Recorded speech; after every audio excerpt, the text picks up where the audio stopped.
بسم اللہ الرحمن الرحیم۔ السلام علیکم ورحمۃ اللہ وبرکاتہ۔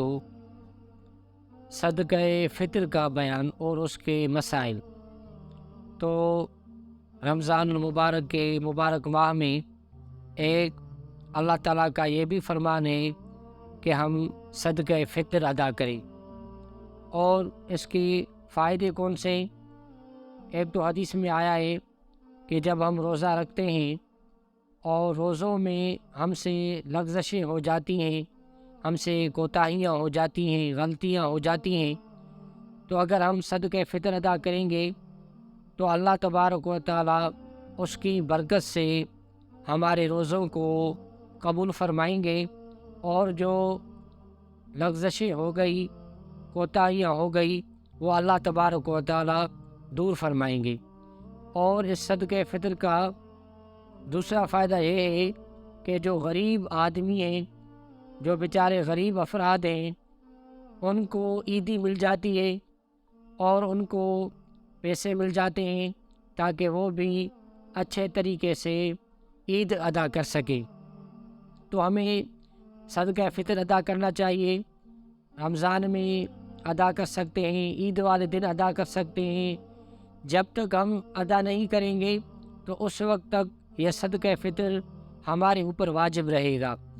تو صدقہ فطر جو ہے وہ صاحب حیثیت لوگوں پر ہے، جو صاحب نصاب ہے ان کو صدقہ فطر ادا کرنا واجب ہوتا ہے، اور جو غریب آدمی ہیں، جو صاحب حیثیت نہیں ہے، بیچارے جن کے پاس پیسے نہیں ہیں، تو ان کے اوپر صدقہ فطر واجب نہیں ہوتا۔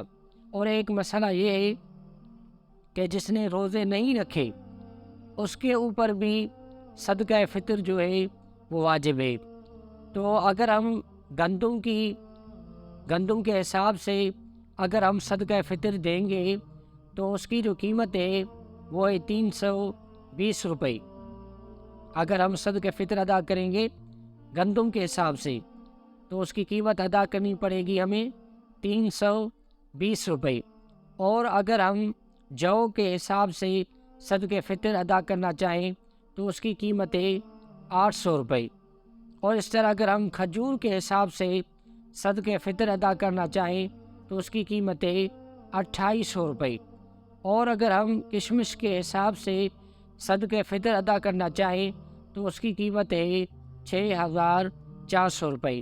تو اللہ تبارک و تعالیٰ نے اگر کسی کو بہت پیسے دیے ہیں اور وہ بہت ہی مالدار ہے تو اس کو چاہیے کہ کشمش کے حساب سے ادا کرے صدقہ فطر، اگر نہیں تو پھر اس کو چاہیے کہ کھجور کے حساب سے، اگر اتنی بھی حیثیت نہیں ہے تو پھر جو کے حساب سے، اگر اتنی بھی حیثیت نہیں ہے تو گندم کے حساب سے۔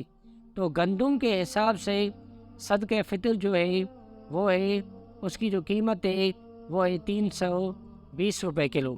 تو یہ بڑا اجر کا کام ہے اور ہمیں یہ صدقہ فطر ادا کرنا چاہیے، اور یہ صاحب حیثیت لوگوں پر واجب ہے۔